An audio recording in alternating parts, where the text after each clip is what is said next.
যে কষ্টে তোমার কান্না পাচ্ছে আজ, সেটাই একদিন তোমার শক্তি হবে।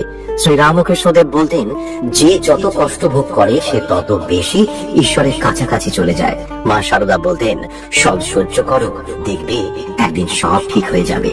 তুমি যদি সত্যি আজ বিপদের মধ্যে পড়ে থাকো, যদি মনে হয় আর কোনো পথ নেই, তাহলে প্রতি রাতে ঘুমানোর আগে মা শারদার ছবির সামনে বসে এই মন্ত্রটি উচ্চারণ করো। 3 বার বলো, বিশ্বাস নিয়ে বলো, দেখবে ধীরে ধীরে তোমার ভিতরে একটা পরিবর্তন আসছে। একদিন এই দুঃখ ফোরাবে, একদিন মা শারদা তোমার সব কষ্ট দূর করবেন, একদিন ঠাকুর তোমার পথ দেখিয়ে দেবেন। সেই পর্যন্ত একটুও ভেঙো না, বিশ্বাস রেখো, মা তোমাকে ছেড়ে যাবেন না। শোনা যায় প্রথম যখন তিনি শ্রী রামকৃষ্ণ পরমহংসদেবকে দেখেন, তখনই ব্যঙ্গ করে বলেছিলেন, এইসব ওর বুজরুকি। ঈশ্বরে তার বিন্দু মাত্র বিশ্বাস ছিল না, বরং তিনি কটাক্ষ করতে ভালোবাসতেন। তিনি হলেন বাংলা নাট্য জগতের উজ্জ্বল নক্ষত্র, কলকাতার এক প্রভাবশালী ব্যক্তিত্ব গিরিশচন্দ্র ঘোষ। তখন গভীর রাত, মঞ্চের কাজ শেষে এক অদ্ভুত নেশায় তিনি দক্ষিণেশ্বরে ছুটে যান। গিরিশবাবু এলেন, একদম চুপচাপ, কিন্তু চোখে মুখে গভীর প্রশ্ন। গিরিশ ঘোষ বললেন, শুনেছি আপনি ঈশ্বরের সঙ্গে কথা বলেন। শ্রী রামকৃষ্ণদেব হাসলেন, বললেন, আমার কথা বাদ দাও, তুমি বলো কেমন আছো। গিরিশ একটু বিরক্ত হলেন, তিনি উত্তর না দিয়ে সরাসরি প্রশ্ন ছুড়ে দিলেন। বললেন, আপনার ঈশ্বর যদি সত্যি থাকেন, তাহলে মানুষ এত কষ্ট পায় কেন? যারা অনাহারে রাস্তায় পড়ে থাকে, যাদের চোখে দুঃখ ছাড়া কিছু নেই, তাদের কষ্ট কেন দূর করেন না? শ্রী রামকৃষ্ণদেব চুপ করলেন কিছুক্ষণ, চোখ বন্ধ করলেন, যেন তিনি অনুভব করছেন এই জগতের অসীম দুঃখ। তারপর ধীরে ধীরে বললেন, বলো তো, নাটক লিখতে হলে কি শুধু সুখের দৃশ্য রাখলে হয়? গিরিশ ঘোষ বিস্মিত হয়ে বললেন, না, নাটক জমে না, সুখ দুঃখ দুই থাকতে হয়। শ্রী রামকৃষ্ণদেব বললেন, ঠিক তাই, জীবনের নাটকেও একই ব্যাপার। ঈশ্বর এই বিশ্ব নাট্যশালার পরিচালক, এখানে সবাই নিজ নিজ চরিত্রে অভিনয় করছে। দুঃখ, কষ্ট, বিপদ এই সব নাটকের অংশ।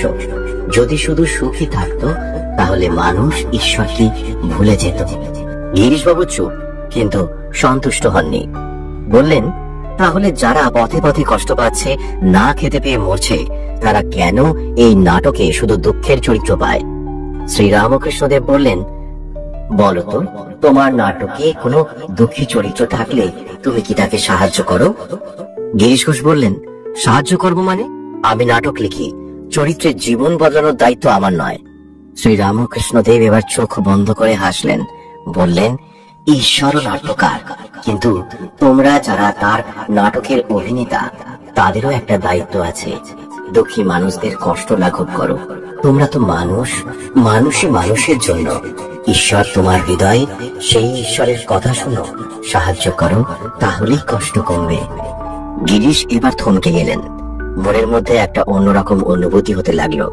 তিনি হঠাৎ উঠে দাঁড়ালেন, বললেন, আমি বুঝতে পেরেছি ঠাকুর, ঈশ্বর আমাদের মধ্যেই আছেন। শ্রী রামকৃষ্ণদেব খুশি হয়ে বললেন, জয় মা কালী, জয় মা কালী। আজ তুমি বুঝলে মানুষের হৃদয়ে ঈশ্বর বাস করেন। তোমার মনটা আজ একটু আলোকিত হলো।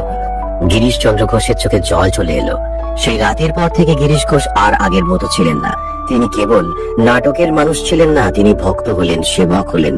জীবনের শেষ দিন পর্যন্ত তিনি শ্রী রামকৃষ্ণের মহিমা প্রচার করে গেলেন। কি জানো, কত মানুষ শুধু এই মন্ত্রের জোরে রক্ষা পেয়েছে? এই মন্ত্রের জাদু। রাতে ঘুমানোর আগে নির্জনে বসো, শুধু 3 বার বলো। এই মন্ত্র শুধু উচ্চারণ করো না, হৃদয় দিয়ে অনুভব করো। মায়ের চরণে নিজেকে সঁপে দাও, বলো, মা, আমি আর পারছি না, তুমি আমার দায়িত্ব নাও। পরদিন সকালে উঠে দেখবে তোমার মন হালকা হয়ে গেছে, একটা অদৃশ্য শক্তি তোমাকে আগলে রেখেছে। বিশ্বাস করো, পরিবর্তন দেখতে পাবে। আজই মায়ের শরণ নাও, একবার মায়ের নাম হৃদয় দিয়ে বলে দেখোই না, তোমার অন্ধকার জীবনে আলো ফিরবে।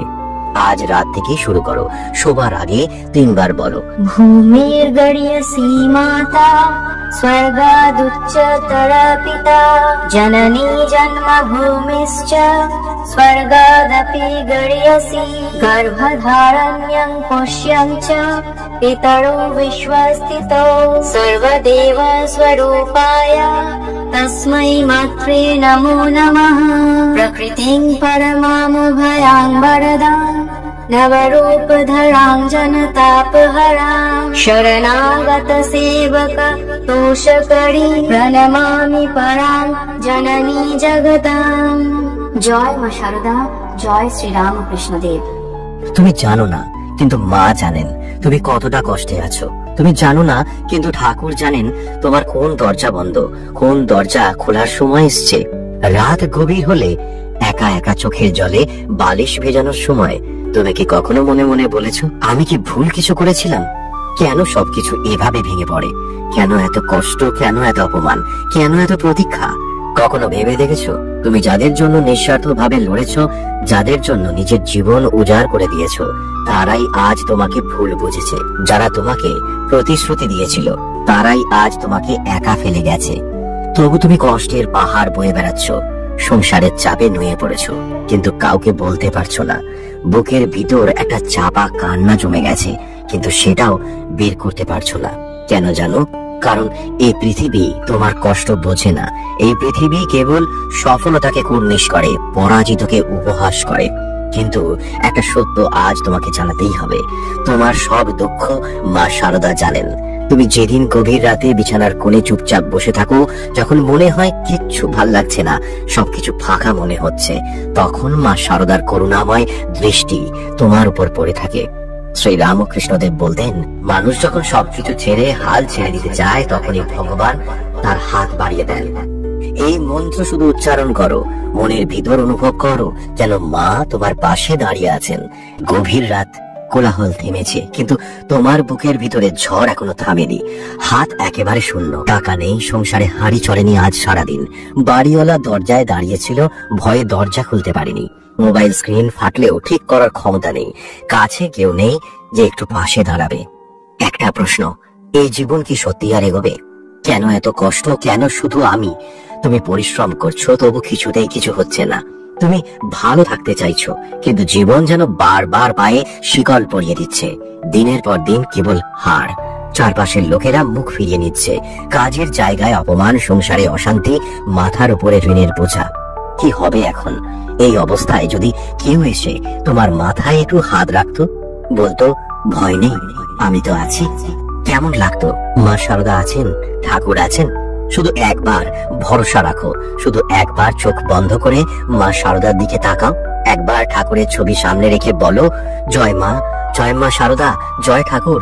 বুকের ভিতরের সব দুঃখ, কষ্ট, যন্ত্রণা দিয়ে বলো, মনের ভিতর বিশ্বাস জাগিয়ে বলো, বিপদ রাতারাতি মিটে যাবে না হয়তো, কিন্তু দেখবে তোমার ভিতরে একটা পরিবর্তন আসছে, একটা শক্তি আসছে, একটা নিশ্চিন্তি আসছে। আমি একা নই, মা আমার সঙ্গে আছেন। শ্রী রামকৃষ্ণদেব বলতেন, ঈশ্বর সব ব্যবস্থা করে রেখেছেন, শুধু তার উপর বিশ্বাস রাখো।